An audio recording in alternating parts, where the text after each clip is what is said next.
জয়নগরের বিখ্যাত মোয়া জিআই পাওয়ার পরে রাজ্যের এই মিষ্টান্ন আরো বিখ্যাত হয়ে উঠেছে। এর প্রসার ঘটাতে মুখ্যমন্ত্রী নিজে মোয়া হাব তৈরির কথা ঘোষণা করেছিলেন। এরপর এই হাব চালুর ব্যাপারে উদ্যোগ নিয়েছিলেন। এরপরে খাদি গ্রামীণ শিল্প বোর্ড জয়নগর মজিলপুর পৌরসভা এলাকায় মোয়া হাবের বাড়িও তৈরি করে ফেলেছিল। সেখানে ইতালি থেকে এসে গিয়েছে প্যাকেজিং মেশিন।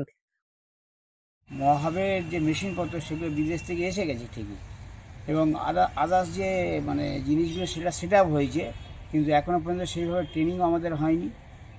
আর কিছু যে প্রসেস পদ্ধতির দরকার আছে সেগুলো কিন্তু এখনও হয়নি, যার জন্য মহাব চালু করা যাচ্ছে না। কি মনে করছেন এই শীতেই কি চালু হতে পারে?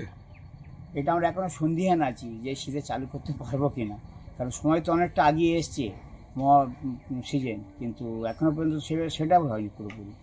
কাজের গতি কতদূর? ওই ধীর গতিতে চলছে। কি চাইছেন আপনারা? আমরা চাই খুব তাড়াতাড়ি যাতে এই মহাবটা শুরু হোক। হ্যাঁ।